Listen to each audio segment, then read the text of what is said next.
Good morning students. આજે આપણે સામાજિક વિજ્ઞાન વિષયમાં પાઠ 6 1945 પછીનું વિશ્વ તેના વિશે અભ્યાસ કરીશું. પાઠની શરૂઆત કરતાં પહેલાં આપણે જે મુદ્દાઓ વિશે અભ્યાસ કરવાના છે એ મુદ્દા પર એક નજર કરી લઈએ. તો સંયુક્ત રાષ્ટ્રોનો ખતપત્ર, ઠંડુ યુદ્ધ, કારણો અને પરિણામો, લશ્કરી જૂથોમાં વહેંચાયેલું વિશ્વ, શસ્ત્રીકરણ, નિશસ્ત્રીકરણ, પરમાણુ શસ્ત્રોનું સર્જન અને તેનો ઉપયોગ, એશિયામાં સ્વતંત્ર રાષ્ટ્રોનો ઉદય, આફ્રિકામાં સ્વતંત્ર રાષ્ટ્રોનો ઉદય. એટલે આટલા મુદ્દા વિશે આજે આપણે જોવાનું છે. અસંખ્ય યુદ્ધો, બે મહાયુદ્ધો. તો આપણને બધાને ખબર છે કે પ્રાચીન કાળમાં ભારત અને વિશ્વમાં અસંખ્ય યુદ્ધો લડાયા. તેમાંથી હંમેશા યાદ રહે તેવા આધુનિક યુગના બે મહાયુદ્ધોનો સમાવેશ કરી શકાય. એક તો પ્રથમ વિશ્વયુદ્ધ અને બીજું છે દ્વિતીય વિશ્વયુદ્ધ. પ્રથમ વિશ્વયુદ્ધના અંત અને રાષ્ટ્રસંઘની સ્થાપના.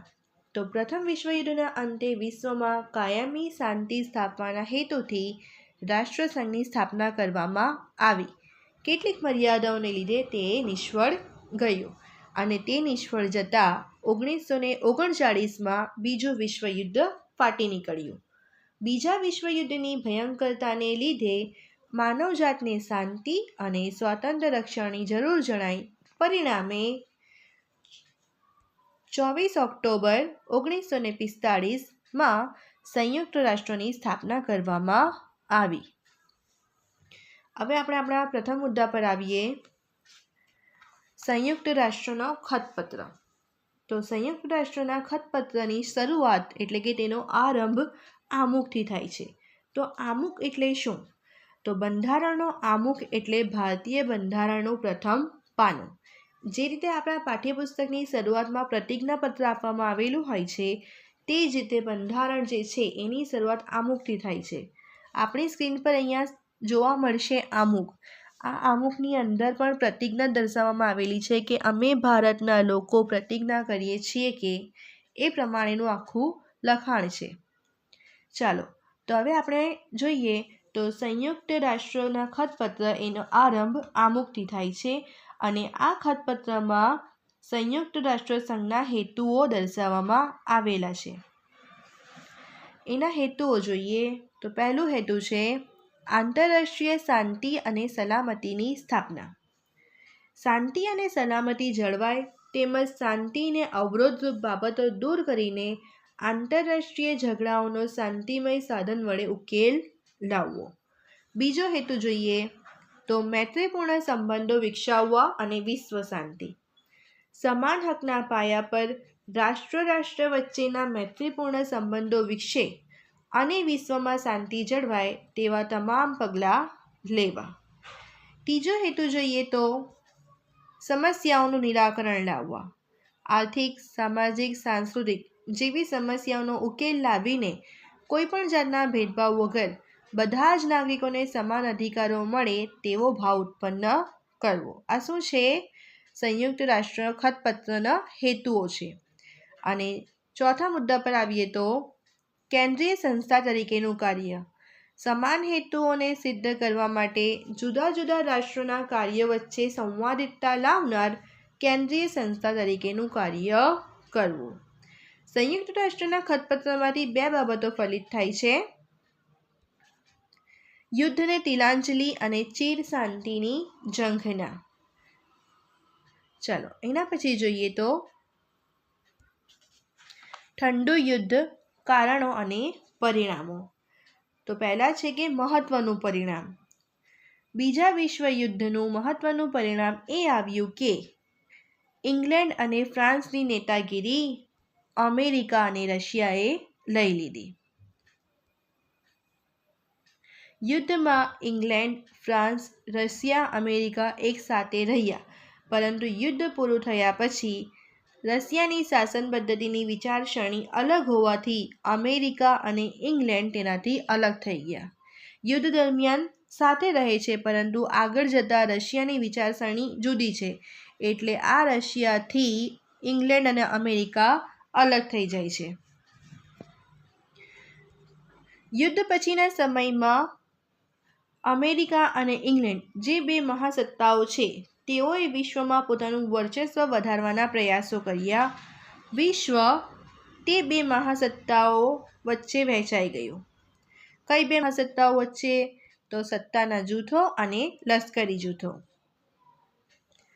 સત્તાનું બે ધ્રુવોમાં કેન્દ્રીયકરણ થયું. એટલે આ સમયગાળાને દ્વિધ્રુવી વિશ્વ વ્યવસ્થા ગાળા તરીકે ઓળખવામાં આવે છે.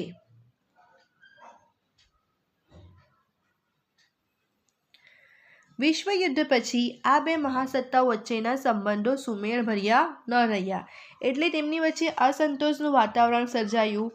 ખેંચતાણ અને અત્યંત તંગ પરિસ્થિતિ સર્જાતા આ તબક્કાને ઠંડા યુદ્ધના તબક્કા તરીકે પણ ઓળખવામાં આવે છે. બીજા વિશ્વયુદ્ધ પછી સંબંધોમાં પરિવર્તન આવ્યું. બંને શક્તિશાળી રાષ્ટ્ર બન્યા અને તેમની વચ્ચે ઠંડુ યુદ્ધ શરૂ થયું. બ્રિટન અને ફ્રાન્સનો વિજય તો થયો, પરંતુ યુદ્ધમાં થયેલી તારાજીના લીધે મહાસત્તાઓ તરીકેનો દરજ્જો ગુમાવી બેઠા. બ્રિટન અને ફ્રાન્સ.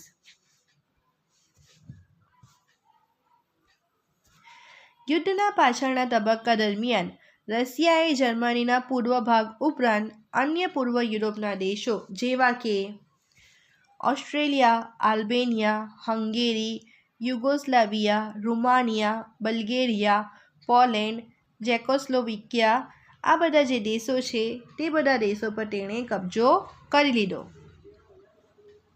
આ ગાળા દરમિયાન રશિયાએ અણુ અખતરો કરીને એકમાત્ર અણુ બોમ્બ ધરાવતી અમેરિકાની પ્રભુત્વવાળી સત્તાને પડકારી.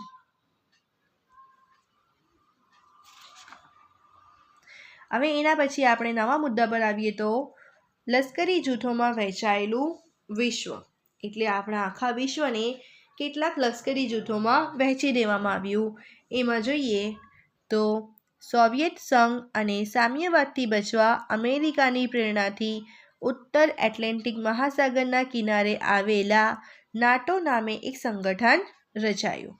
એટલે પહેલો લશ્કરી જૂથ નાટો. બીજું જોઈએ તો દક્ષિણ અને પૂર્વ એશિયાના દેશોના રક્ષણ માટે બીજા લશ્કરી જૂથની રચના થઈ. આ જૂથ સિયાટો તરીકે ઓળખાયું. આ સૈનિક સંગઠનની સામે રશિયાએ વોર્સો કરાર નામે સૈનિક સંગઠનની રચના કરી. મધ્ય પૂર્વના દેશોમાં ઇંગ્લેન્ડની પ્રેરણાથી સેન્ટો નામે એક જૂથ રચાયું, પરંતુ ઇરાકમાં ક્રાંતિ થતાં તે જૂથથી અલગ થઈ ગયું. હવે આગળ જોઈએ તો શસ્ત્રીકરણ, નિશસ્ત્રીકરણ, પરમાણુ શસ્ત્રોનું સર્જન અને તેનો ઉપયોગ. પ્રભુત્વ જમાવવા માટે બંને મહાસત્તાઓ વચ્ચે ઉગ્ર સ્પર્ધા. કઈ બે મહાસત્તાઓ? તો અમેરિકા અને રશિયા.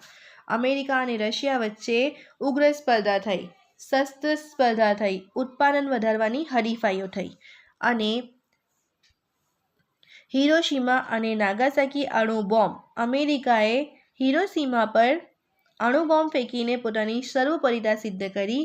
એ પછી 4 વર્ષમાં રશિયાએ પણ અણુ અખતરો કરીને પોતાની સર્વોપરિતા સિદ્ધ કરી. એટલે આ ગાળા દરમિયાન અમેરિકા અને રશિયા શું કરે છે? અણુ બોમ્બ કરે છે હિરોશીમા અને નાગાસાકી પર. શા માટે? પોતાની સર્વોપરિતા સિદ્ધ કરવા માટે. એના પછી જોઈએ તો ક્યુબાની નાકાબંધી અમેરિકાએ જાહેર કરી 1961 અને 62 દરમિયાન. ક્યુબાના રક્ષણ માટે સોવિયત યુનિયને વહાણ કેરેબિયન સમુદ્રમાં મોકલ્યા. એટલે કે અમેરિકાના આક્રમણના ભયથી ક્યુબાના રક્ષણ માટે સોવિયત યુનિયન એટલે કે રશિયાએ પરમાણુ શસ્ત્રોથી સજ્જ મિસાઇલવાળા વહાણ કેરેબિયન સમુદ્રમાં મોકલ્યા. બંને મહાસત્તાઓએ એકબીજાને પરમાણુ શસ્ત્રોનો ઉપયોગ કરવાની ધમકી આપી. એટલે કે અમેરિકા અને રશિયા બંને એકબીજાને ધમકી આપે છે અને તેમના વડાઓ વચ્ચે પહેલીવાર હોટલાઇન પર વાત થઈ. સોવિયત યુનિયન વહાણ પાછા વાળ્યા, એટલે જેમ એમના નેતાઓ વચ્ચે હોટલાઇન પર વાતચીત થાય છે અને એના પછી સોવિયત યુનિયન એટલે કે રશિયા પોતાના વહાણોને પાછા વાળી દે છે અને બંને વચ્ચે જે યુદ્ધ થતું હોય છે એ યુદ્ધ અટકી જાય છે, એટલે કે ટળી જાય છે.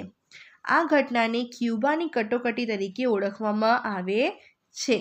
બંને મહાસત્તાઓ વચ્ચે નવો સંબંધ જોવા મળ્યો, એટલે કે આખી ઘટના ઘટી ગઈ અને એના પછી આ બે મહાસત્તાઓ વચ્ચે નવો સંબંધ જોવા મળ્યો. એ નવા સંબંધમાં જોઈએ તો કયા નવો સંબંધ આવશે? તો તેમની વચ્ચે સંદેશાઓની આપ-લે શરૂ થઈ, તેમની વચ્ચે જે ગેરસમજણ હતી તે દૂર થઈ, પરમાણુ શસ્ત્રોનો ઉપયોગ ન કરવાનું નક્કી કર્યું. આથી ક્યુબાની કટોકટીને યુદ્ધના અંતના આરંભ તરીકે ઓળખવામાં આવે છે. એટલે કે ક્યુબાની કટોકટીને શું ગણાય? ઠંડા યુદ્ધના અંતનો આરંભ.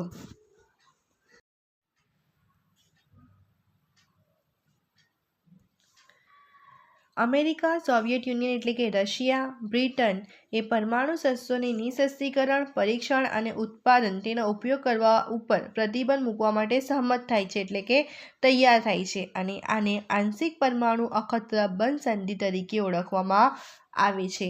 આ સંધિ પર ફ્રાન્સ હસ્તાક્ષર કરવા માટે તૈયાર થતો નથી અને પોતાનો પરમાણુ અખતરો ચાલુ રાખે છે. એ જ પ્રમાણે જે ચીન છે એ ચીન પણ આ સંધિ પર હસ્તાક્ષર કરવા માટે તૈયાર થતો નથી અને છેવટે શું થાય છે? તો 1964માં અણુ અખતરો તેઓ કરે છે. America, Soviet union, Britain, France અને ચીન આ 5 રાષ્ટ્રો શસ્ત્રો ધરાવતા રાષ્ટ્રો બની ચૂક્યા હતા. ચીન સિવાયના એટલે કે ચીનને બાદ કરીને આજે 4 સંયુક્ત રાષ્ટ્રોની સલામતી સમિતિના કાયમી સભ્ય રાષ્ટ્રો હતા. અમેરિકા, સોવિયત યુનિયન, બ્રિટન અને ફ્રાન્સ એ સલામતી સમિતિના કાયમી સભ્ય રાષ્ટ્રો હતા. ઉત્પાદનની અદ્યતન ટેકનોલોજી આ 5 રાષ્ટ્રો પાસે હતી. એટલે કે અમેરિકા, રશિયા, બ્રિટન, ફ્રાન્સ અને ચીન પાસે ઉત્પાદનની અદ્યતન ટેકનોલોજી પણ હતી. મનુષ્ય જાતિનો જ નહીં પરંતુ સમગ્ર જીવસૃષ્ટિ સાથે આખા જગતનો અનેકવાર વિનાશ કરી શકે તેવા રાષ્ટ્રોના ભય નીચે આખું વિશ્વ દબાયેલું હતું. બે મહાસત્તાઓ વચ્ચેના સંબંધ સુધાર પ્રક્રિયા શરૂ થઈ. હવે આગળ જતાં આ બે મહાસત્તાઓ વચ્ચે ઠંડા યુદ્ધની તીવ્રતા ઘટતા તેમની વચ્ચેના જે સંબંધો છે એમાં સુધારો જોવા મળ્યો. તેઓએ પરમાણુ શસ્ત્રો પર મર્યાદા મૂકતી સંધિઓ પર હસ્તાક્ષર કર્યા અને ભારતે પણ આ સંધિને આવકારી લીધી અને નિઃશસ્ત્રીકરણની હિમાયત કરી. એના પછીના મુદ્દા પર જઈએ તો એશિયામાં સ્વતંત્ર રાષ્ટ્રોનો ઉદય. એશિયાના પરાધીન દેશોમાં સ્વાતંત્ર્ય ચળવળો શરૂ થઈ. એટલે કે બીજા વિશ્વયુદ્ધ દરમિયાન જ એશિયાના પરાધીન દેશોમાં સ્વાતંત્ર્ય ચળવળની શરૂઆત થઈ ગઈ હતી અને આઝાદીની સાથે જ ભારતના 2 ભાગલા પડ્યા. ભારત અને પાકિસ્તાન એમ 2 સ્વતંત્ર રાષ્ટ્રો અસ્તિત્વમાં આવ્યા. બ્રિટન સાથે સંઘર્ષ કરી. એટલે કે બ્રિટન સાથે પણ કેટલાક રાષ્ટ્રોએ સંઘર્ષ કરીને સ્વતંત્ર બન્યા. તેમાંથી કયા કયા છે? તો મ્યાનમાર, શ્રીલંકા અને ઇન્ડોનેશિયા તેઓ સ્વતંત્ર થયા. કોની સાથે સંઘર્ષ કરીને? તો બ્રિટન સાથે સંઘર્ષ કરીને.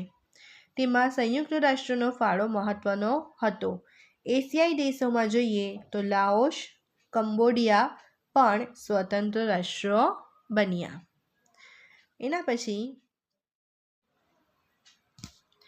એના પછી જોઈએ તો આફ્રિકામાં સ્વતંત્ર રાષ્ટ્રોનો ઉદય. પરાધીન દેશો માટે સુખદ પરિણામ. એટલે કે બીજા વિશ્વયુદ્ધનું આફ્રિકાના પરાધીન દેશો માટે સુખદ પરિણામ આવ્યું. બીજા વિશ્વયુદ્ધ દરમિયાન અને પછી એશિયાના દેશોમાં ચાલી રહેલી સ્વાતંત્ર્ય ચળવળો વેગીલી બની અને સ્વતંત્રતાની માંગણી કરવા લાગી. એનું પરિણામ શું આવ્યું? તો એનું પરિણામ એ આવ્યું કે 1951થી 1966 સુધીના 16 વર્ષના ગાળામાં આફ્રિકાના 40 જેટલા નાના મોટા દેશોએ સ્વતંત્રતા પ્રાપ્ત કરી લીધી. પરંતુ કેટલાક દેશો એવા હતા કે જે આ 2 મહાસત્તા જૂથ કે લશ્કરી જૂથ સાથે ન જોડાતા પોતે સ્વતંત્ર રહી પોતાના રાષ્ટ્રનો સ્વતંત્ર વિકાસ કરવા ઈચ્છતા હતા. તો વિદ્યાર્થી મિત્રો, આજે આપણે આટલા મુદ્દાઓ જોયા. કયા કયા? તો સંયુક્ત રાષ્ટ્રનો ખતપત્ર, ઠંડુ યુદ્ધ, લશ્કરી જૂથોમાં વહેંચાયેલું વિશ્વ, શસ્ત્રીકરણ, નિશસ્ત્રીકરણ, પરમાણુ શસ્ત્રોનું સર્જન, અને છેલ્લો મુદ્દો આપણે જોયો કે એશિયા અને આફ્રિકામાં સ્વતંત્ર રાષ્ટ્રનો ઉદય. હવે આપણે નેક્સ્ટ ટાઈમ આગળના મુદ્દાઓ વિશે અભ્યાસ કરીશું.